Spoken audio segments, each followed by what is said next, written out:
کہنے لگی میں پڑھانے تو نہیں لائی تھی، میں تو آپ کو رب کا ولی سمجھتی ہوں، میں تو نوکری کرانے لائی تھی، نوکری۔ حضرت انس بن مالک کہتے ہیں میری اماں بھی حضور کی بارگاہ میں دے گئی تھی، حضور کی بارگاہ میں۔ یہ نہیں کہا تھا کہ یا رسول اللہ پڑھا دیں، ہاں ہاں میں ذمہ داری سے بات کر رہا ہوں، یہ نہیں کہا تھا حضور مجاہد بنا دیں، یہ تھوڑی کہا تھا کہ یا رسول اللہ صلی اللہ تعالی علیہ وسلم سے مفسر، محدث، محقق، مفتی بنا دیں۔ حضرت انس کی اماں کہہ گئی تھی سونیا جب تک یہ رہے گا نا آپ کی نوکری کرے گا، یہ گھر کے کام کاج کرے گا، ڈیوٹی کرے گا، حضور یہ آپ کی نوکری کرے گا۔ تو میرے محبوب نے پھر دعا کر دی، اللہ اسے برکت عطا فرما۔ تم سمجھتا ہے خدمت والا خالی رہ جاتا ہے؟ جتنا ذائقہ خدمت والے کو ملتا ہے، جو اس کے نصیب میں آتا ہے، وہ کسی کا نصیب کہاں بھائی۔ حضرت انس کہتے ہیں حضور نے دعا کر دی، برکت کی۔ مجھے تو کھیتی باڑی آتی بھی نہیں تھی، پر لوگوں کے باغ میں سال میں 1 دفعہ پھل لگتا تھا، میرے باغ میں 2 دفعہ لگتا تھا۔ حضور نے دعا کر دی یا اللہ اسے اولاد دے۔ فرماتے ہیں میرے بیٹے، میرے پوتے، میرے نواسے، میری بیٹیاں، فرماتے ہیں میں زندہ ہوں اور میری 100 اولادیں موجود ہیں۔ پریشان ہو گیا 100 سن کے کہ بچے 2 ہی اچھے، 100 اولادیں میری موجود ہیں۔ حضرت انس بھی مولانا سردار احمد صاحب کے پاس نا چھوڑ گئی بچہ، کہنے لگی حضرت جی میں کو پڑھانے کے لیے تھوڑا چھوڑ گئی ہوں، میں تو اس لیے چھوڑ کے گئی ہوں کہ آپ مہربانی کریں خدمت کرائیں۔ تو حضرت جی کہنے لگے کوئی ایسا کام ہی نہیں، خدمت والا کیا کراؤں؟ کہنے لگی پٹھے پوا لیا کرو جی۔ ان لڑ پہ نے کہنے نے بچے کام کر دیں مدرسے دا، حالانکہ اب کہاں بچے کام کرتے ہیں، اب تو گزر گیا دور، اب تو بچے کام کراتے ہیں۔ اب بچے بھی ناراض ہو رہے ہیں، گور گور کے دیکھ رہے ہیں، صحیح پہ رہا ہوں آپ کو، بچے کام کراتے ہیں، بچے کہاں کام کرتے۔ کہنے لگی یہ چارہ ڈالے کرے گا آپ کی بھینسوں کو۔ تو حضرت نے اس کو کہا کہ بی بی چارہ میری بھینسوں کو ڈالنے کے لیے میں نے بندہ رکھا ہوا ہے، تو جا لے جا۔ کہنے لگی ہاتھ باندھ کے حضور مہربانی کریں رکھ لیں، چارہ ڈالے گا۔ اور پتر توجہ سے چارہ ڈالنا حضرت کی بھینسوں کو۔ رونے لگی، حضرت نے رکھ لیا، مہینے کا خرچہ بھی دیتے۔ شام کو نا وہ سارا دن کام کرتا، شام کو آ کے پیروں میں بھی بیٹھ جاتا، حضرت جی لائیں تیل تھوڑا سا، پیر نہ دبا دوں۔ 8 سال ساتھ والے پڑھتے رہے، یہ بیچارہ نوکری کرتا رہا، میرا روپ بھی نہیں تے میرا رنگ بھی نہیں، اور مینو یار منان دا ٹنگ بھی نہیں۔ کبھی کبھی نا حضرت بلال حبشی فارغ ہوتے نا تو نبی پاک کی بارگاہ میں عرض کرتے حضور کوئی کام تو نہیں، سارے ہو گئے، حضور جاؤں ذرا، چلے جاتے۔ ایک دن سلمان فارسی کہنے لگے یا رسول اللہ یہ بلال کہاں جاتا ہے؟ فرمایا جا دیکھ کے تو آ۔ حضرت سلمان واپس آئے تو آ کے رونے لگے، کہنے لگے سونیا جب یہاں سے جاتا ہے نا تو جا کے سیدہ فاطمہ کی چکی پیسنی شروع کر دیتا، بی بی صاحبہ کے کام کرنے لگتا ہے، گھر میں جا کے اسنین کی ڈیوٹی کرتا ہے، وہاں بھی کام یہاں بھی کام۔ وہ چارہ ڈالتا رہا، اس نے چارہ ڈالا۔ حضرت محدث اعظم کی بھینسوں کو دستار فضیلت کا وقت آ گیا، سارے پگڑیاں سجا کے آ گئے، آج دستار ہوگی۔ یہ نہ پیچھے ہو کے بیٹھ گیا، چونکہ پڑھا ہی نہیں تھا تو دستار کاہے کی، دستار تو اس کی جو پڑھے گا، ہم نے تو پڑھا ہی نہیں، ہم نے تو یار پڑھا، گھر پڑھا، ڈیوٹی کری۔ حضرت محدث اعظم رحمت اللہ علیہ کے ہاں جب اعلان ہونے لگا نا کہ اب دستار ہوگی تو حضرت نے پہلا اعلان اس کا فرمایا۔ تو مت جان لا بندہ کپڑے بھی کدی کدی بدل دے نا، وہ کہتا ہے جس حال میں بھی تھا میں پلٹ کے دیکھنے لگا کہ پڑھا پڑھایا تو ہے، کوئی شے نہیں، تو یہ ماجرا کیا ہے؟ پیچھے سے اٹھ کے آئے تو کہتے ہیں باقیوں کی دستار کسی عالم نے کی، کسی صوفی نے کی، لیکن یہ بھینسوں کو چارہ ڈالنے والا جب آیا تو محدث اعظم نے فرمایا پگڑی کے بال کو کوئی ہاتھ نہ لگائے، یہ ساری دستار میں نے کرنی ہے۔ اور فرماتے ہیں حضرت بال بھی دیتے جاتے تھے اور آنسو بھی بہاتے جاتے تھے، ماتھا بھی چومتے تھے، اور فرماتے تھے دستار کے بعد چلا تو نہیں جائے گا یار، مجھے تو عبادت بھی نہیں رہ گئی، مجھے تو چابیوں کو بھی نہیں پتا کون سی کہاں رہتی ہے، جائے گا تو نہیں تو رو پڑا۔ کہنے لگا سونیا جائے تو وہ جس کے پلے کوئی شے ہو، آتا جاتا تو ہے کچھ نہیں، مجھے کس نے رکھنا ہے، میں نے کہاں جانا ہے، ادھر کہاں تو ادھر ہی رہوں گا۔ وہ اس طالب علم کے سارے استاد بھائی کہتے ہیں اس نے دستار کرائی، پڑھا پڑھایا کچھ نہیں، پر جو مسئلہ اڑ جاتا تھا نا، وہ جو اڑ جاتا تھا نا، وہ جا کے اس سے پوچھتے تھے تو کتابیں کھولنے کی ضرورت نہیں پڑتی تھی۔ حضرت ام سلمہ رضی اللہ تعالیٰ عنہ کہتی ہے میں نے عرض کی یا رسول اللہ صلی اللہ علیہ وسلم میری بچی بڑی بیمار ہے، تو مجھے کسی نے کہا ہے یہ تھوڑی سی نشے والی چیز ہے، یہ بنا کے تیار کر کے دو، صحیح ہو جائے گی، بیمار ہے بچی تو یہ نشے والی چیز ہے، اس کو تیار کر کے دو، تھوڑا نشہ ہے۔ اگرچہ بعض، میں نے شروع میں کہا، بعض لوگ مریض کو، سخت مریض کو ایسی ادویات جو مجبوری بن جائے اس کی گنجائش اور اجازت دیتے ہیں، محتاط علماء تو اس میں بھی بہت ساری چیزیں پہلے بیان کرتے ہیں، لیکن اس نے کہا جی میرا نشہ دینا ہے شفا کے لیے۔ حضرت ام سلمہ کہتی ہے میرے نبی پاک نے میری طرف دیکھا، میری طرف، تو میں نے کہا یا رسول اللہ آپ کیا فرمانا چاہ رہے ہیں؟ تو نبی پاک نے فرمایا ام سلمہ کبھی ناپاک چیز میں بھی شفا ہوئی ہے، کبھی ناپاک چیز میں بھی، کبھی شراب اور خمر میں بھی شفا ہو سکتی ہے۔ شفا رب کریم نے رکھی ہے پر شہد کے اندر رکھی ہوئی ہے، شفا اللہ نے رکھی ہے قرآن مجید میں رکھی ہوئی ہے، تو اس میں بھی کبھی یہ حضور نے بیان کیا ہے کہ اس کے اندر شفا ہو سکتی، تو امت کتنی دلیری کرتی ہے جو یہ مشورے دیتی ہے کہ اس کے اندر نشہ ہے، شراب ہے، تو کھانسی چلی جائے گی تو فلانی بیماری چلی جائے گی۔ نہ آؤ ان چیزوں پہ، نہ اپنے ایمان کو خرابی دو، اور نہ ایسی باتیں کرو جس سے کہ ڈائریکٹ رسول اللہ صلی اللہ علیہ وسلم کے واضح ارشادات کی مخالفت ہو۔ میرے نبی پاک صلی اللہ علیہ وسلم نے فرمایا، اور پھر کچھ لوگ کہتے ہیں تھوڑی پی ہے جی۔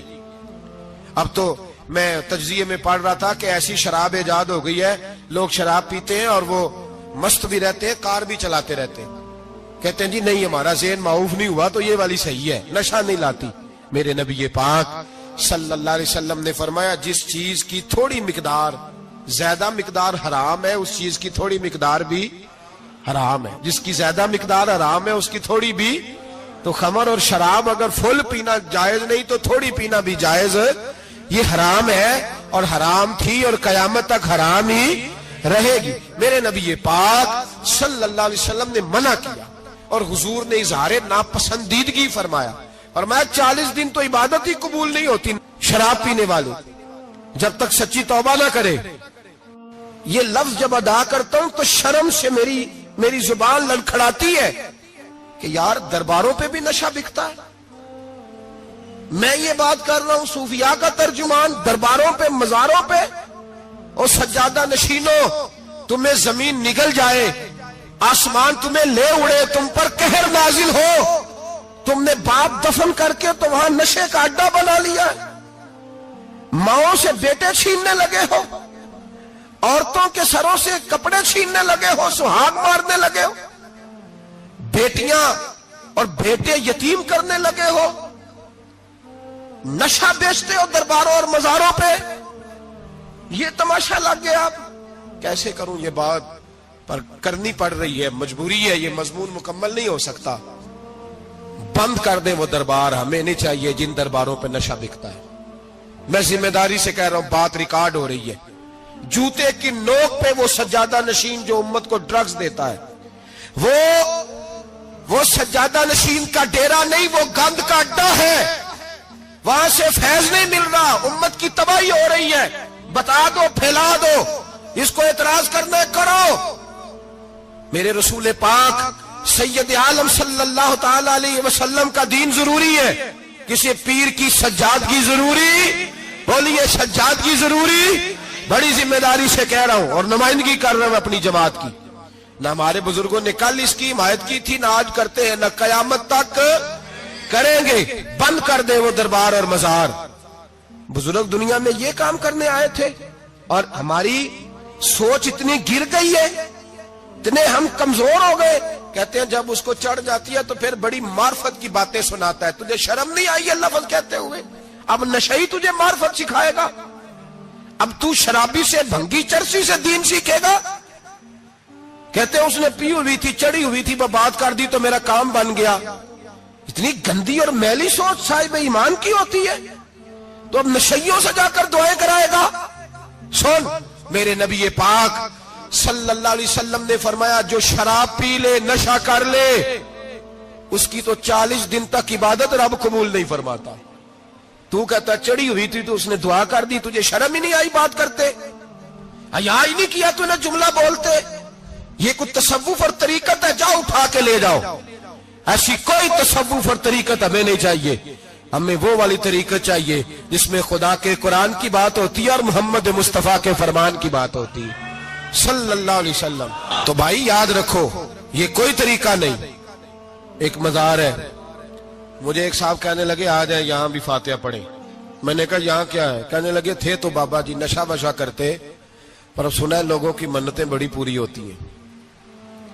مجھے جذبات بڑے کم آتے ہیں. میں نے اس آدمی کو گریبان سے پکڑ لیا, میں کہ ادھر ہٹ, وہ تو نشہ کرتا تھا اور تو جاتا تھا, تیری یہ کیسے طاقت ہوئی؟ تو نے مجھے مشورہ دے دیا, تو ہمیں کمزور سمجھتا ہے؟ ہم کمزور ایمان کے لوگ ہیں, اور میں یہاں تجھے کہوں گا نہیں نہیں میں یہاں نہیں جاتا, میں وہاں جاتا ہوں. بالکل کوئی لگی لپٹی بات نہیں, کھری بات. تصوف وہ, دربار وہ جہاں قرآن پڑھا جائے اور رسول اللہ کی حدیث سکھائی جائے, باقی کوئی مطلب نہیں کسی قسم کا. میں داتا صاحب کبھی جاؤں نا جلسہ کرنے کسی کام سے, کسی تقریب میں, تو میں داتا صاحب کے مزار پہ نہیں جاتا.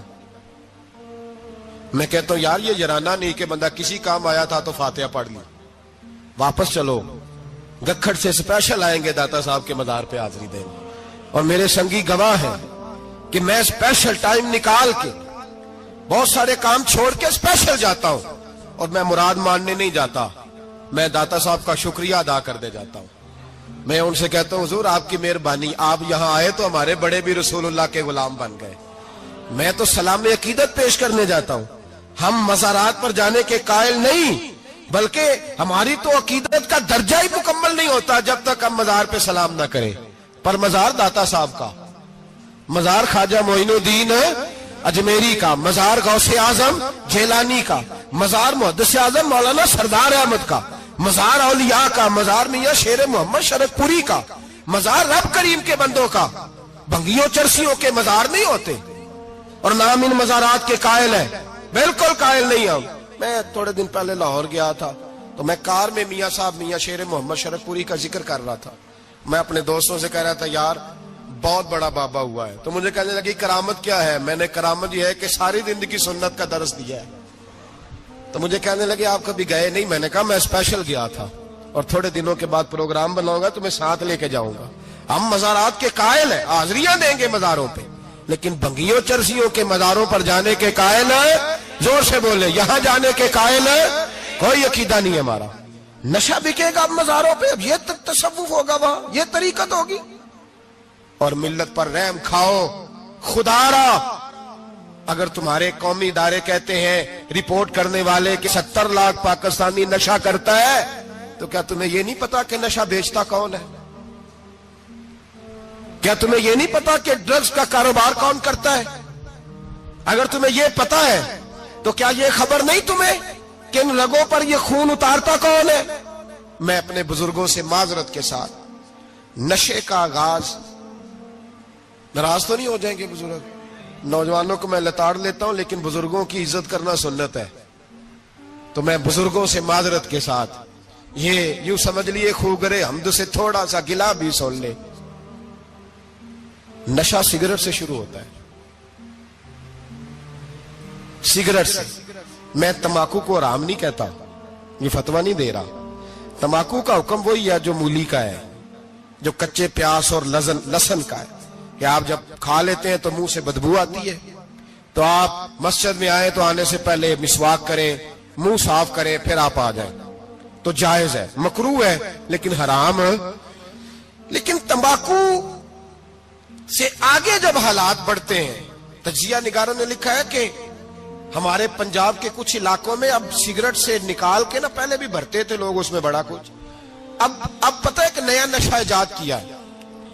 اب اس کے اندر چرس بھی بھرتے ہیں, اور چھپکلی کو مار کے, سکھا کے, خشک کر کے, اس کو پیس کے وہ ساتھ نشے کے ملاتے ہیں, اور اس کا حال یہ ہوتا ہے کہ آدمی کو زیادہ نشہ ہوتا ہے, اور کہتے ہیں وہ اتنا گند ہے کہ وہ آدمی کسی کو دانت بھی لگائے گا تو وہ بندہ بھی بیمار ہو جائے گا. کیا یہاں لوگ اسپرٹ نہیں پیتے آپ کے ملک میں؟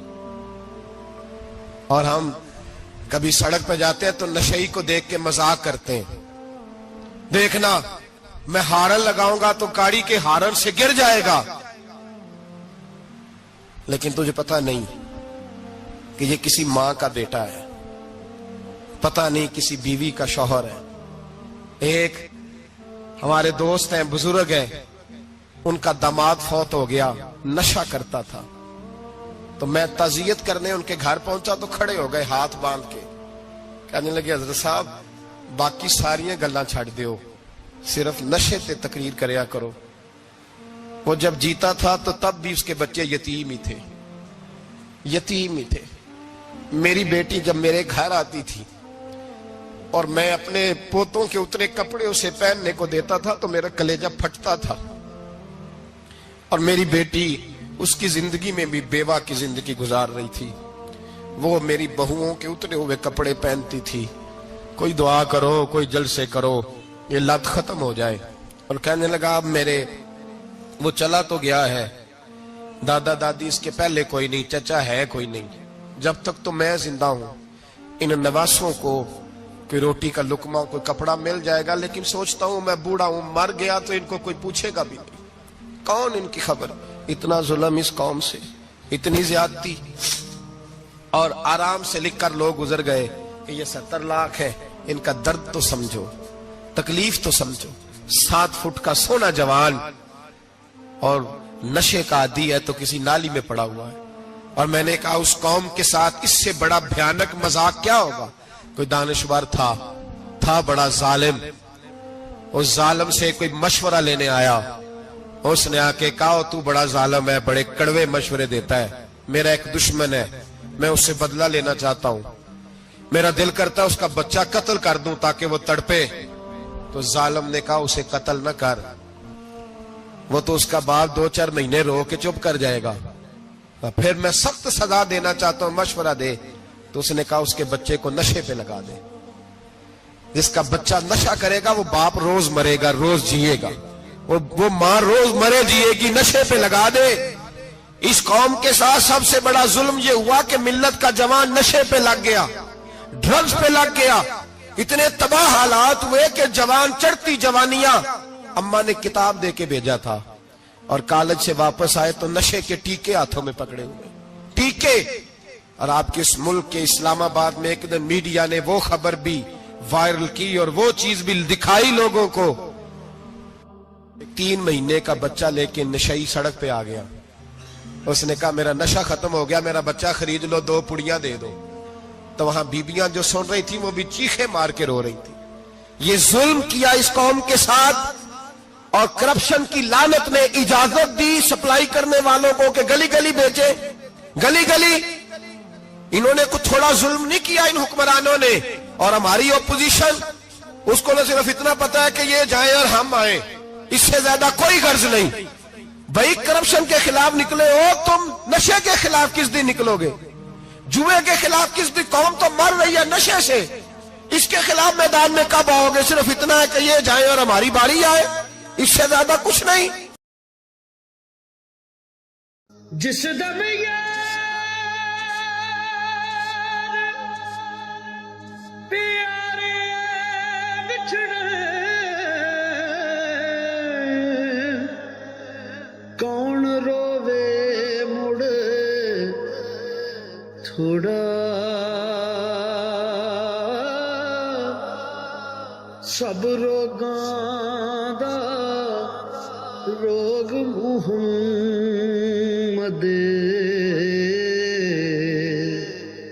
جس دا